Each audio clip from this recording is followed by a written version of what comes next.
So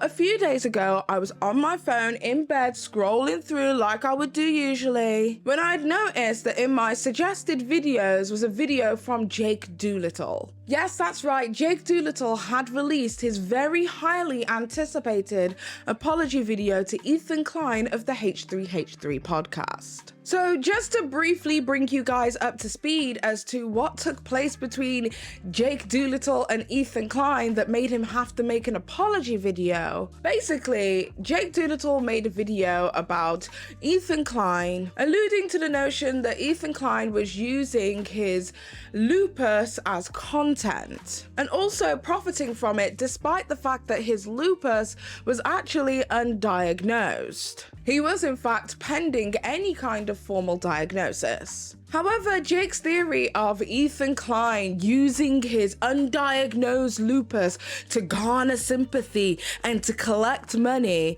felt a bit off to everybody, including myself. I, like many people, felt as if Ethan Klein has the right to be concerned about his own health and express it in whatever way he feels necessary. And that truly nobody else gets to dictate how somebody deals with their own medical and health anxiety. And I mean, it takes a lot for a bitch like me to say that, because I don't like Ethan Klein.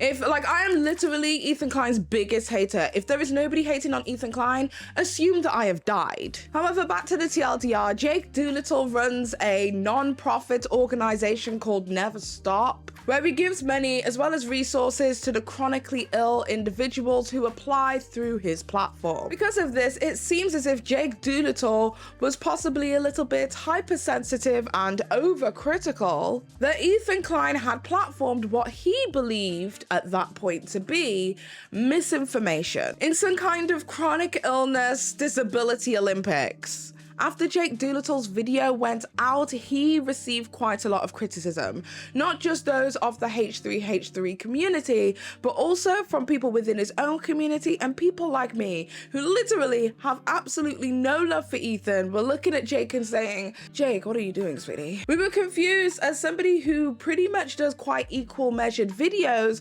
would take such a strong and hard stance against something that really was a misdemeanor at best in the eyes of social media, but also something that lacked empathy when discussing individuals who may or may not have hypochondria. I mean, health anxiety is a big part of hypochondria, and it just kind of was weird for somebody who also has a chronic illness to be looking at somebody who has the potential to have hypochondria and still didn't look at their health anxiety with any kind of empathy, because that's a symptom of hypochondria. However, what happened was Ethan Klein returned to his platform after a short break from the H3H3 podcast over the Christmas period and returned to make a statement about the Doolittle video. Ethan Klein basically dragged Jake Doolittle piece by piece, point by point, bullet point by bullet point, and rightfully expressed his feelings, even to the point of highlighting that Jake Doolittle had actually asked several times of the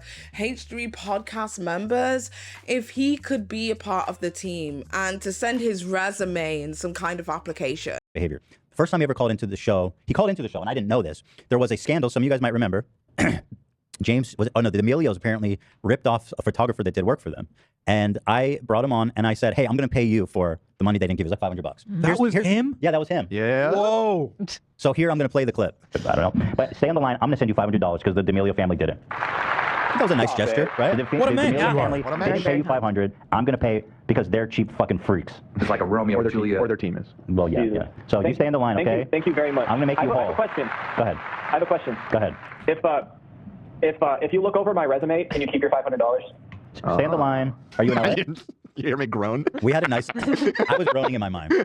Yeah, because like, here, I'll play it again, Dan. We can hear Dan groan. That's how exactly what I felt. I was like, we just had a nice moment. I was like, why are you fucking it up, dude? Just take the 500, man. Yo, somebody just donated $2 and said, Doolittle too late. Oh. Nice. I'm so sorry. Thank you, sexy trash panda. Jake, do better. $500. Stay on the line. That was good. That was good. Are you in LA? He did say he was subscribed. I'm not in LA. I'm remote, but love You're in Maine, bro. And I bet you I could kill it. Okay, so stay on the line. I'm gonna give you the I bet I 500. could kill it on I'm gonna give you. I didn't want to even deal with it. But I was like, so that was his. Wow. I had one interaction with him. That was it. Which happens to be so generous. Showing to many people that it seemed as if he had a vested interest, if you will, in taking down Ethan Klein. Because Ethan Klein and his team had repeatedly rejected Jake Doolittle's advances. Unlike a critical bitch like me, because I just don't like him, okay? I have nothing to do with him. And that's basically what happened. I've made the situation itself quite short for brevity, because there are hundreds of videos probably at this point detailing the shenanigans between Jake Doolittle as well as Ethan Klein, and if there are any notable ones, I will definitely leave them in the description box down below, just in case you are unfamiliar and want to get more familiarized. But as you could expect, as is pretty much the protocol when it comes to these kinds of situations, Jake Doolittle took a short break from social media, and upon his return, he released an apology video. However, at the time of watching this video, which at the time that I watched it the other evening, it was only 24 hours old, the video only had around 40-ish thousand views. Just unusually low for an anticipated video of this nature. Because for the most part, YouTuber apologies tend to do well here on YouTube and tend to garner even more views than the content creators' actual content that they post on a weekly basis. I mean, for real, how many times have we sat down and seen that there is a drama going on with an influencer, they did an apology video, rushed to the apology video, but never watched an ounce of that individual's content? Because, I mean, let's face it, we all love a bit of drama, right? Or is it that we're just simply over it when it comes to YouTuber apologies because they've somehow begun to feel manufactured? So I was confused. I couldn't place why his video wasn't doing numbers. It was 3 minutes long, so I decided to press play before bed to see what it was that he had going on. Should we take a look? Hi everyone, I just wanted to come on here and address the most recent video that I made. In that video, I spoke about a topic that's extremely sensitive to me, which, to be honest, was my first mistake.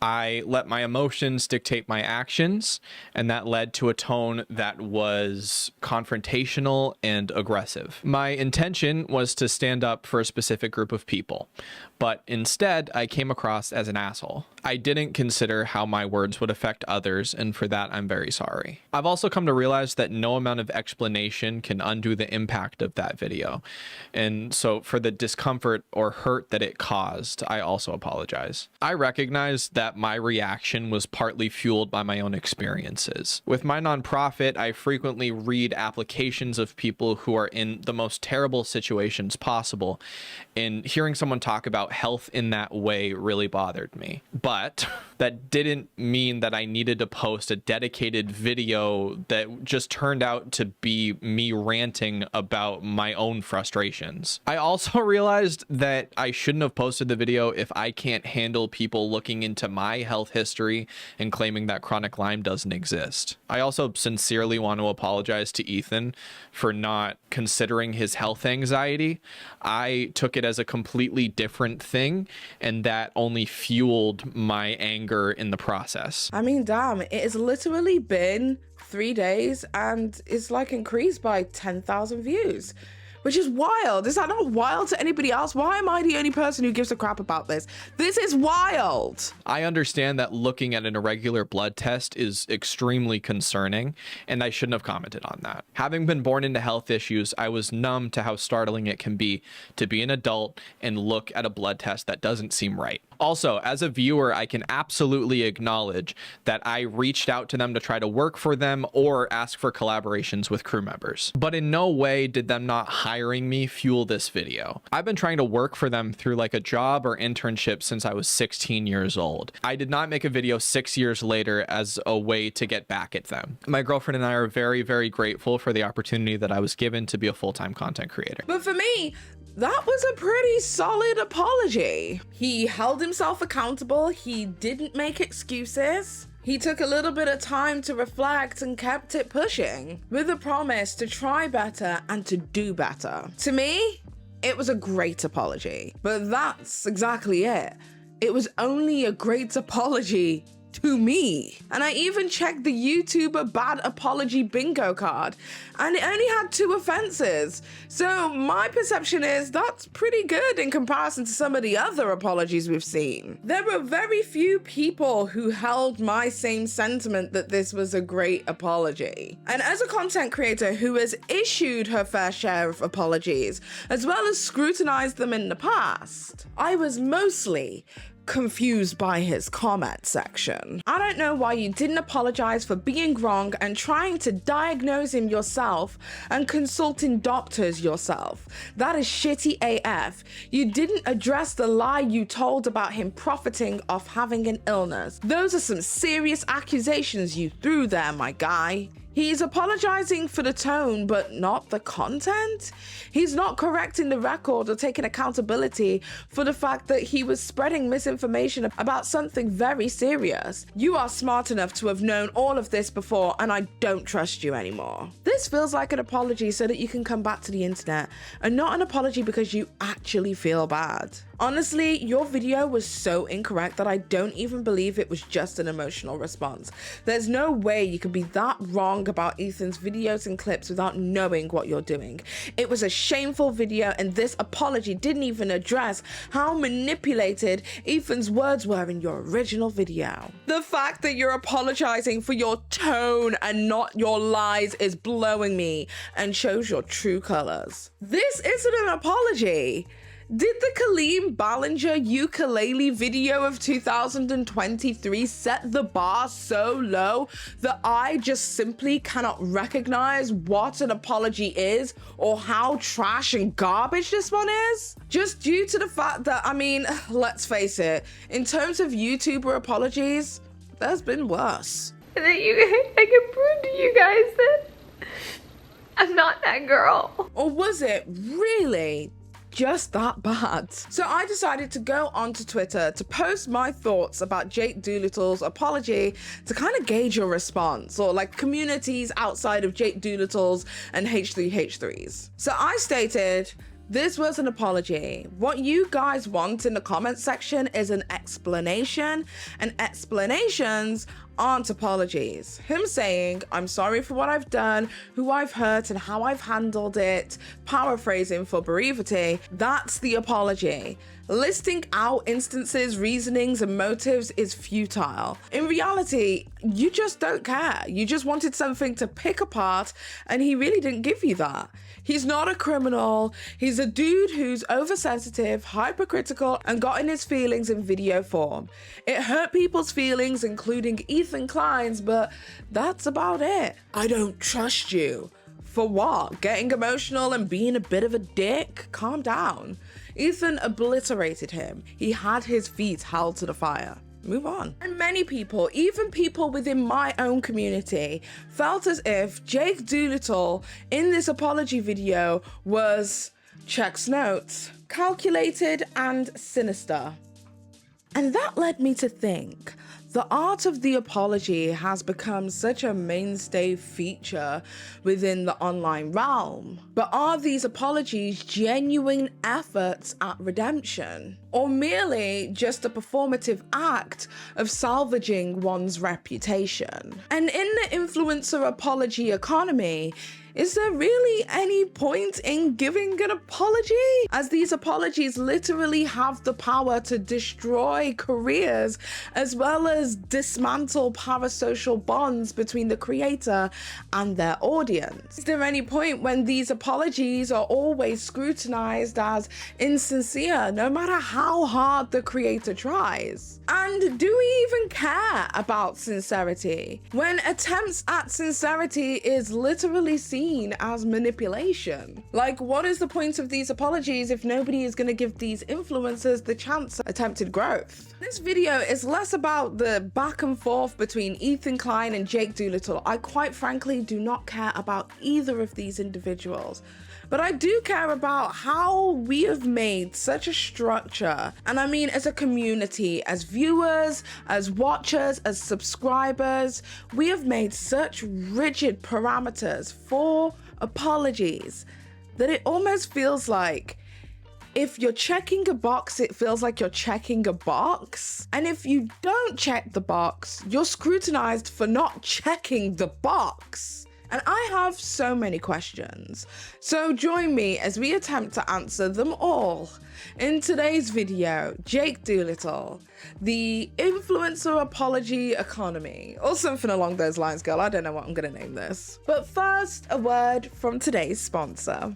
Raycon's everyday earbuds look, feel, and sound better than ever.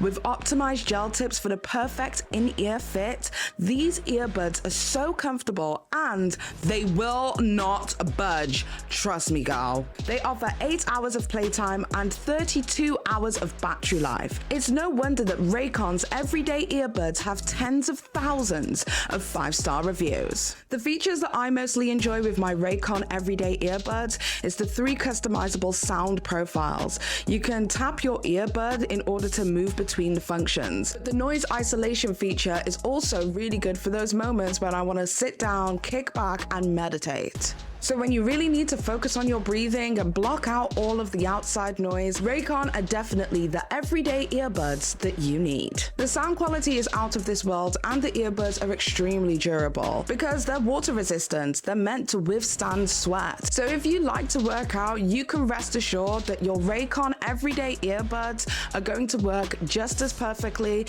as just before the workout routine. You can get all of these high performance features at an affordable cost. Not only do Raycon everyday earbuds sound just as good as other leading wireless earbuds, but they are the same premium quality, if not better, at half the price, which comparatively is a lot less, girl. And we are in a cost of living crisis, and I know for a fact we are trying to save those coins. Click the link in the description box or go to buyraycon.com/PaigeUK to get 15% off your Raycon purchase plus free shipping. So what are you waiting for? Go over to www.buyraycon.com/PaigeUK for 15% off your order plus free shipping. Brought to you by Raycon. And thank you so much, Raycon, for sponsoring today's video.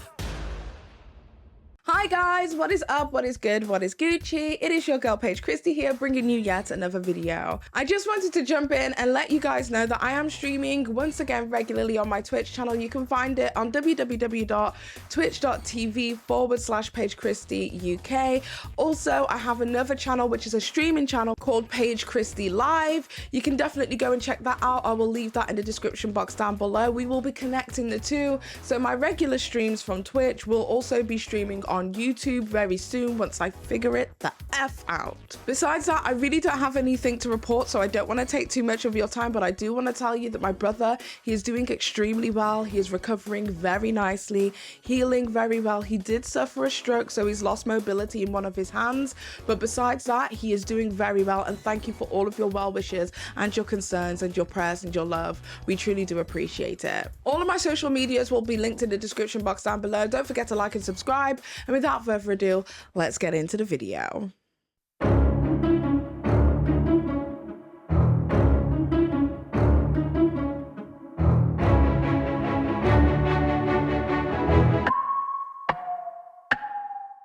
Social media personalities share their opinions, their views, their lives, and pretty much everything with their audience, developing a parasocial bond between the viewer and the content creator. And that can sometimes be attributed to blurring the lines between what is personal and what is public. And because of this, when controversies arise, the influencers are compelled to apologize or address their followers through whatever platform made them famous. However, the sincerity of these apologies always comes into question, as content creators such as Jake Doolittle are scrutinized by their very own audience. And viewers who are often armed with the collective memory of all of the other apology videos that have ever existed kind of enter into an apology video with a level of skepticism, making it extremely challenging for these influencers to convey authenticity. As a result of this, the performative nature of these apologies become apparent, transforming what was supposed to be a genuine, sincere apology into an elaborate, dramatic act, rather than genuine expressions of remorse. And that's because we simply as viewers place too much expectations on influencers. They're supposed to be assertive, but not too aggressive. They're allowed to be outspoken with opinions, but sometimes when the opinions don't align with the viewers, that also can pose a problem. Because the expectations of the influencer doesn't necessarily align with truly who they are, which is flawed human beings who do shitty stuff from time to time. I mean, for Christ's sake, these apologies have gotten to the point of performative that people are literally making performances with ukulele and rhyming and singing. Or even like that one TikTok influencer girl, Sienna, she turned it into a whole interpretive dance. But through struggle, I hope this can inspire you. I'm sorry for allegedly sexually assaulting you. Please forgive me, audience, and give me money because I am body positive. This was not what she was doing. This is very much Ray J. If I had one wish, you would be my boo. But seriously, Sienna May turning her dance apology into a medium to convey remorse literally transformed the traditional apology video into a choreographed spectacle. And same goes for the toxic gossip train. All aboard! But just as plainly as we can see apologies like Colleen Ballinger's ukulele video and Sienna May's dance choreographed video, we can see that these are choreographed and orchestrated and scripted. But I feel for many within the YouTube community, especially us as viewers, it almost feels like every single apology feels scripted. In the same way that Colleen Ballinger took time to write down and rhyme every line, I would say content creators to some degree are almost pressured to tick every box. An apology isn't good enough if you don't go over the actual act itself and describe it in detail, whilst in tandem apologizing for that act that you don't want to repeat. They have to name the individuals and apologize publicly, despite the fact that the individuals may be able to reconcile behind the scenes. Which brings the question of, if individuals can reconcile behind the scenes, then who is the apology for? The apology is for us, the audience, meaning that merely sitting down, doing the deep sigh, saying that you are in a dark place, whilst wearing a grey hoodie sitting on the floor, have all somehow become protocols for apologies. I mean, let's face it, the influencer deep breath and sigh at this point feels just as scripted as Colleen Ballinger's breaks in her singing, where she would just talk in order for it to feel like what she was saying was off the cuff, despite every sentence rhyming alongside the previous one. This is done to make it seem as if Colleen Ballinger is simply conveniently recalling all of these moments and decided to go off script. Hi everyone. I've been wanting to come online and talk to you about a few things. Even though my team has strongly advised me to not say what I want to say, I recently realized that they never said that I couldn't sing what I want to say.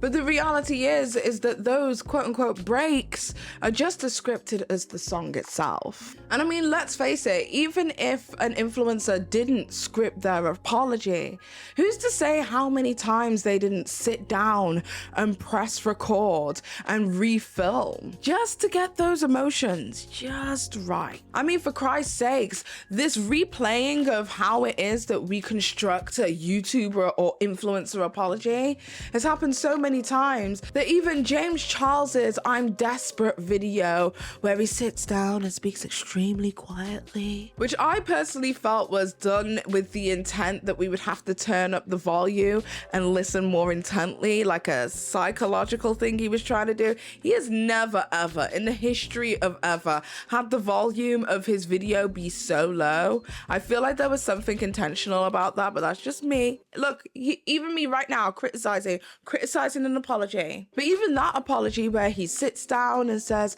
I am alone in my office, in my beauty room, was done again by David Dobrik when he had to address the Dirty Dom situation, where he says, I'm alone in my studio. almost to make it feel parasocially that it is just you and I and you, and we are sharing this private moment together. Really, really tugging at the parasocial heartstrings. Hi guys, it's 1:45 in the morning and I'm finally by myself. Like, think about it. Think about a moment that you have had in your own personal life where somebody has apologized to you for something they may have done or said. Did they have a script in front of them? Did they make numerous different attempts to redraft what it is that they are saying to you? Or did it feel genuine, sincere, and from the heart? And if it didn't you just avoid each other and just keep it pushing? Because I don't know about you, but I know that there are plenty of people in my own life that I can recall being good individuals with good hearts, good intentions, but also terrible at apologies. I'm sure there are many people who can resonate with having a parent who never apologized to them. It doesn't make them bad people, just shitty at accountability. I mean, realistically, everything about the influencer is scripted because social media is just such a small fraction of real life. And none of what goes on over here really has any basis in the real world. And I mean, the reality is, in the real world and in real life, once again, we don't necessarily get apologies. Sometimes we don't get to have our closure, and we still have to find a way to navigate through the world despite never getting that closure. And that's exactly what's happening. We're going into a point and into a space now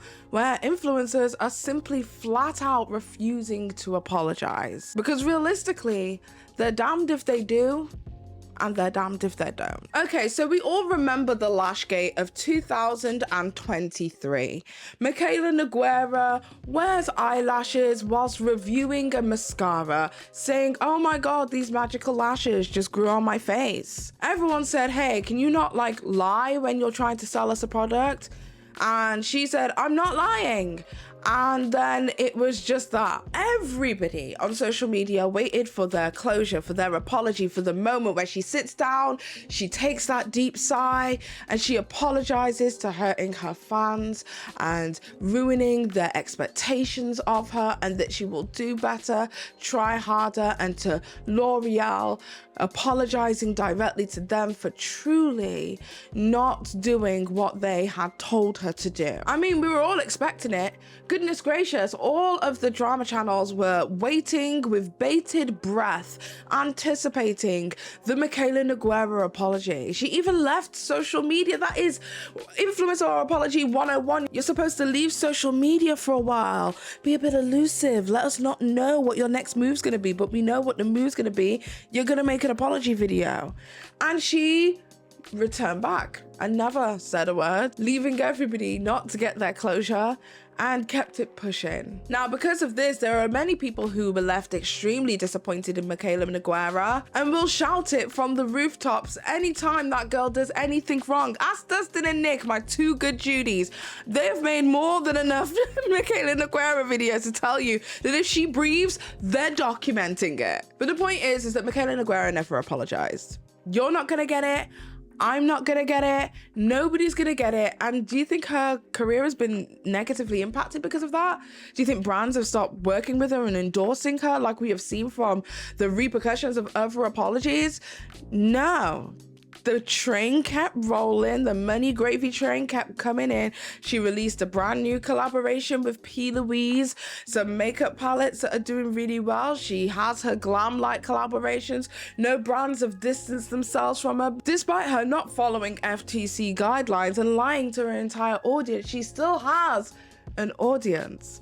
And why is that? Because people didn't have the opportunity to scrutinize her. And I mean, some people aren't just not saying anything. Some people are flat out refusing to apologize and are standing 10 toes behind it. Here we have an article from The Independent that talks about an influencer called Jackie O who refuses to apologize after saying that shootings don't happen in expensive movie theater. Now, obviously, what it is that she said sounded extremely tone deaf, and her community and people at large charge really wanted her to apologize for the way that came across and how it is that she hurt many individuals who may be from low-income families. She didn't apologize, but she didn't just not apologize. She told you, F you for actually telling me to apologize because I said what in the hell I said. Influencer Jackie Oshry, also known as Jackie O, has announced that she will not be apologizing for controversial comments that she made about shootings being less likely in expensive movie theaters. Speaking on her podcast, The Morning Toast, on Tuesday, which she hosts alongside her sister and fellow influencer Claudia Oshry, Jackie said that she recently feels safer going to the cinema because of the elevation of the movie theater experience. Revealing that she used to feel scared going to a movie, she said, I don't feel that way anymore with the elevation of the movie theater experience with iPic and some other nicer movie theaters. After her sister agreed, Jackie continued, if you're going to shoot up a movie theater, it's not going to be the most expensive one. Honestly, that sentence is giving very much Kelly Osbourne. You know, when she goes, if you're going to get rid of all of the Mexicans, then who is going to clean your toilet, Donald Trump? No, I mean it in the sense. If you kick every Latino out of this country, then who is going to be cleaning your toilet, Donald Trump? Oh, that's no. In the sense that, No. you know what I mean? Like, when I'm saying that... She tried so hard to be PC and fell. The comment sparked backlash amongst the podcast listeners who urged Jackie to apologize for the insensitive remarks, according to BuzzFeed. However, the 26-year-old instead attempted to explain her reasoning in a Facebook comment, making the point that she would likely choose a theater where tickets cost less money. In a screenshot of the comment, Jackie said, overall, I was just saying that I've been feeling a little safer in movie theaters, a place that for so long I didn't feel safe in because of all of the horrible tragedies. Because why would a shooter pay $30 for a movie when they can pay $15? It's almost like, you know, shooters have like a bias as to like what demographic they're going to shoot. They don't care. They don't care. You could quite as easily get shot there. It's like when people go, oh, well, you know, my kid's not going to be involved in any school shootings because they're in a private school. Do you know school shootings happen at private schools too, girl? It's not. Everybody's affected, okay? On Wednesday's podcast, the influencer doubled down on her comments and announced that she has no intention of apologizing because she can't say she's sorry for every little small thing. Otherwise, I don't feel empowered to speak my mind. Acknowledging that she'd been asked by so many people to apologize, Jackie said, people really want me to apologize, and I've thought about this, and I'm not going to apologize for what I said. According to Jackie, people made her comments into so much more than it is, but she didn't mean anything more or less than what I said. There are enough shows out there that will handle serious matters seriously, and you can get that experience somewhere else, she said. As you can see, she just basically said that she's not going to apologize, and actually apologizing for every small indiscrepancy that takes place means that she doesn't feel empowered to speak her mind. That much I know, like what she said, I'm kind of not on board with, but that much I can actually agree with. When you get into a state, especially when you're, you know, appeasing to PC culture constantly, which is kind of part of the reason that I stopped the whole petty Paige thing, because I was trying to listen to the audience and then have the audience tell me how to feel instead of having my own independent thought process and actually using my own brain to think about my own things. It's part of the reason why I like to watch on my streams Blair White and Candace Owens. These are two individuals that I actually rarely agree with, but I do think it's important to hear the other side of the coin.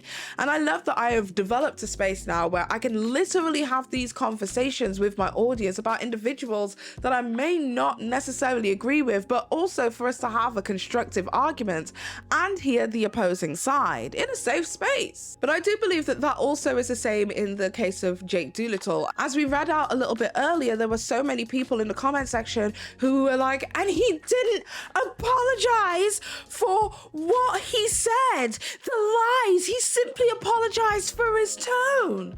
maybe he still holds the same thought process, but feels that it came from an emotional place. Maybe he actually feels the same way. And you don't have to like it. You don't even have to think it's justified, but you do have to just accept that and make your decision based off that remark if you care enough about it to either continue watching this influencer that you have enjoyed or not. As commentators, we talk in this space to find our people. I feel like I found my people who get my brain. But it is entirely okay and plausible to just say, I'm not your people.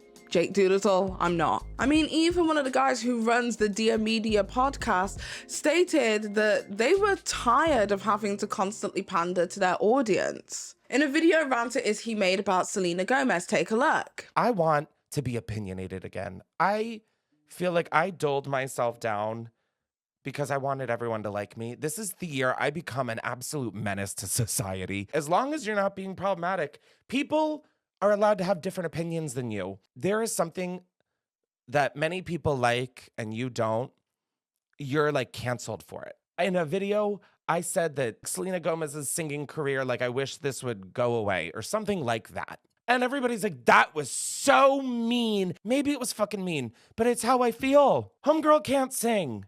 Why are we pretending like she can? So what I believe what is taking place with content creators is either they are standing 10 on what it is that they believe if they do share an opinion or a thought process, or they're refusing to apologize due to the idea that they could lose so much more just simply by apologizing rather than continuing as if the situation never took place. I mean, shit, we saw it more recently in my last video with snitchery where, you know, it seemed as if the protocol was burying one's head under the sand because it's more detrimental for the individual to address the situation rather than just ignoring it and hoping it goes away. Which for the most part, had it not have been my business doing this, it probably would have. I mean, at this point, we know how the influencer apology structure works. Number one, the influencer or YouTuber gets exposed in a way that is seen as problematic by the general public. I wanted to make a statement on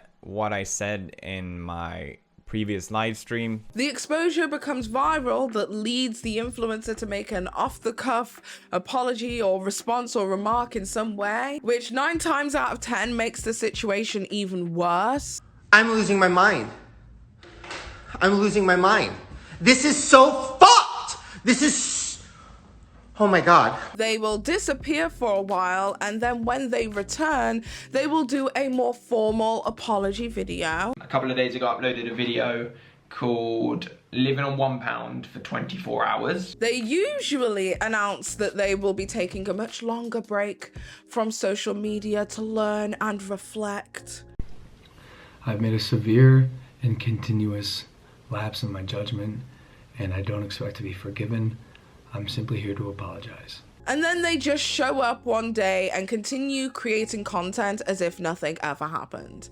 This is deja vu, and I think we as the public are becoming extremely wise to this, and I feel like the influencer apology is exhausted at this point and nobody's ever going to take them seriously. Just in that breakdown of the influencer apology structure alone, that could be applied to countless. We're talking like at least 50 different influencer apologies. Now, obviously, I'm mostly familiar with the beauty space as I was a beauty drama channel at one point. I would say within the beauty space, the first apology that I recall being like a huge deal was Jeffree Star's racism apology after being exposed by Kat Von D as a racist. In these videos, I say some really disgusting, vile, nasty, and embarrassing things. What was interesting about Jeffree Star's apology is that it kind of set the standard and the precedent of explaining point by point, piece by piece, every single thing and detailing every single experience until there was nothing more that could be said. It seemed as if Jeffree Star had like scoured the internet for all of his racist transgressions to import them all into one video so that if anybody had anything to say in regards to his previous racism, they would be directed to a hub that hosted them all. That essentially created the structure, I believe, for what the influencer apology should look like. Because if we remember from that time in 2016, maybe 2017, he pretty much just continued and his projects became bigger.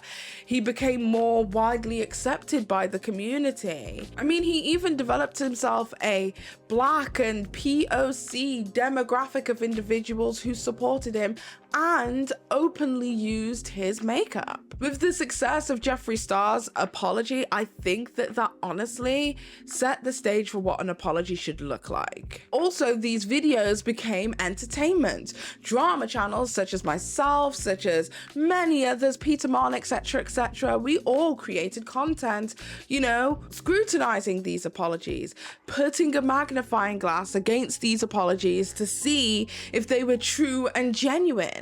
So I truly do understand that from an audience's perspective, there is still quite a decent amount of entertainment value in the influencer apology. Otherwise, these apologies wouldn't do numbers. Unlike Jake Doolittle, for some bizarre reason, didn't do any numbers. But then that led me to think, has there ever been a YouTube apology where the YouTuber has actually not only uncancelled themselves, but has gone on to be hailed as the most unproblematic person in the whole entire world and missed their own apology video? Well, that led me to one and one person only. Jenna Marbles. Now, as we all know, Jenna Marbles cancelled herself. She removed herself from the public narrative and decided that she was just going to cancel herself and leave the YouTube community full stop. To the dismay of a lot of her fans and people who had followed her and her now husband for so many years. She sat down in video form and looked over her past on YouTube and some problematic behavior that she acknowledges that she has exhibited, and decided to acknowledge them before anybody truly acknowledged them for her. It seems as if her ability to be forthcoming with her own apology made it feel more sincere to the audience. Jenna Marbles' decision to leave the internet introduced a novel concept in the influencer apology economy: self-cancellation as an act of genuine accountability. By removing herself from the digital stage, Jenna just demonstrated a level of self-awareness and responsibility that resonated with her audience. This departure from the traditional apology script raised questions, to me at least, about the effectiveness of apologies. Because at this point, it seems as if leaving the platform is the only true way to show remorse. Prior to this situation, what many people who aren't Jenna Marbles fans may not realize is that she actually got called out for an incident. Apparently she had like a goldfish and she wasn't caring for the goldfish in the appropriate way, and she didn't realize that what she was doing was wrong, and she came to the internet extremely teary-eyed and emotional because she didn't realize how bad what she had done was. I'm paraphrasing because I really don't remember that situation entirely, but I think that that's the gist of it. She didn't wait, she came immediately to the audience, apologized tearfully, and everybody on the internet seemed to give her an emotional big hug and said, "Don't worry, you know, it's okay," and kept it pushing. Then what ended up happening was 6 years ago in the Beauty Guru Chatter Reddit forum, there was a post that was left by somebody who was detailing all of the problematic history of Jenna Marbles on the heels of this controversy. It was only after this post that Jenna Marbles actually did come to social media to take accountability to her audience at large. And people were disheartened and saddened and upset and angry with the Redditors for allowing this to happen, for us to lose our quote-unquote unproblematic queen. This is a content creator who has made fun of various different minorities. This is an individual that many have stated to have slut-shamed people. So it's kind of wild to me in retrospect, being the age that Jenna was when she decided to leave the internet, that people would hail her as some kind of unproblematic queen, when she's probably been just as problematic as everybody else. But we learn, we grow, we move, we change our opinion, we reflect, we are human. But only when she removed herself did anybody actually take her apology as genuine. Because the ultimate apology was losing Jenna Marbles. We miss her. Everybody misses her. Shit. I never used to watch her videos super hard, but even I miss her content, bro. She had a humor and a light that was just so awesome to have here on YouTube. But I also realized that it was a different time on YouTube. A lot of shit was allowed to slide. This was the Shane Dawson era of YouTube, girl. It was the Wild West. Filthy Frank was over there in a green jumpsuit calling people the arsler. It was different. Leafy was around, girl. It was a different time here on YouTube. And I'm not saying that it being a different time makes it any more or any less okay, but what I am saying is that I kind of understand that the landscape changes with time. There was a period of time when cancel culture absolutely destroyed people's lives in the influencer apology economy. But now cancel culture simply just doesn't have those same legs. We've seen Michaela Nogueira and many others continue on without issuing a single solitary thank you. It's mostly been a fuck you. Jenna Marbles' genuine accountability and remorse and subsequent departure from the YouTube landscape transcended the performative nature of influencer apologies. The paradoxical notion that apologies are only deemed as acceptable when accompanied alongside self-cancellation. And this has reevaluated the approach that influencers are now taking when it comes to making these influencer apologies. Jenna Marbles serves as a thought-provoking case study of essentially what the perfect influencer apology looks like. But that's also accompanied with us losing a content creator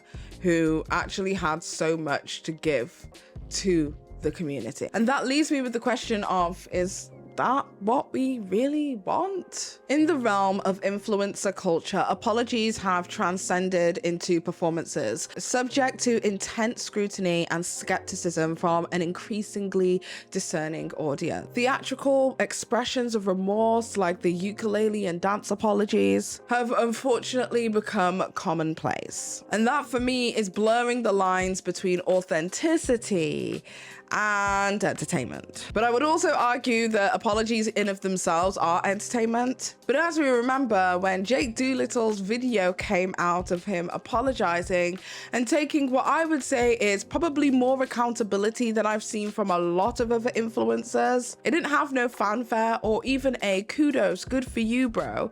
Because the reality of the situation was, it just wasn't entertaining. The reality of the situation with Jake Doolittle is that he is a young 22-year-old young man who has had a chronic illness all their life and was a little bit sensitive about something that really truly meant something to them. Because in the same breath, we can say that absolutely nobody has the right to police Ethan Klein on how it is that he chooses to handle and deal and cope with his own health anxiety. But I would also like to say that in the same breath, that Jake Doolittle is an individual who has had chronic illness their entire life to a point that it has rendered him in a wheelchair at various points in his life. Being hypersensitive to a community that he has belonged to for over 20 years of his life, I don't think we get to also police him. And I'm speaking specifically about those of us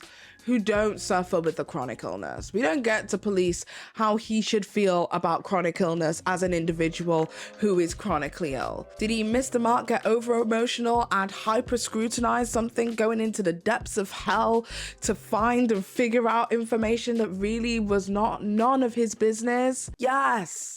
But I also believe that as a 22-year-old young man, that he has handled the criticism probably better than most 22-year-olds would have. I don't know where everybody else's level of maturity was at 22 years old, but mine was in the depths of hell. I would have told you to go fuck yourself and fuck your grandma too. And I respect that maturity. I do also acknowledge that Jake Doolittle doesn't come across as the most likable individual in the whole entire world. And I feel like that's also a reason why I myself have never really gelled with his style of content. But I also don't think that he should be hounded for the rest of his life for getting in his fifis. But the point that I was trying to make in today's video was simply that if we continue to over scrutinize these apologies every single time they arise, eventually no meaningful apology is ever going to happen, because the only time that the internet at large was pacified by a YouTuber apology was when the influencer decided themselves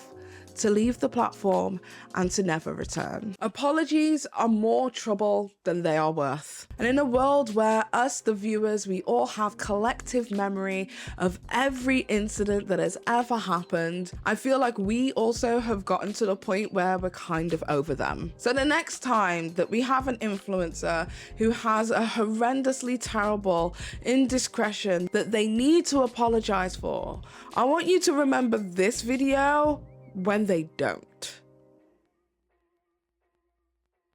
Anyway, that is about it from me. Hopefully you guys have enjoyed today's video. This was just like a little bit of a thought piece, a ramble. It's probably all over the place. Hopefully you enjoy it. I don't know. I just want to say a massive thank you to all of my patrons and as well as my members. I really appreciate you, my Twitch family. Thank you guys so much for holding me down. I really appreciate everybody's support. Besides all of that, I don't really have anything else to add. My voice is going. Thank you to Raycon for sponsoring today's video. Lord knows we have been waiting for another sponsor, so thank you so much for sponsoring me. And with that being said, I hope you guys have an amazing day or evening, whatever the hell it is you're doing, and until next time, it's been Paige. Bye.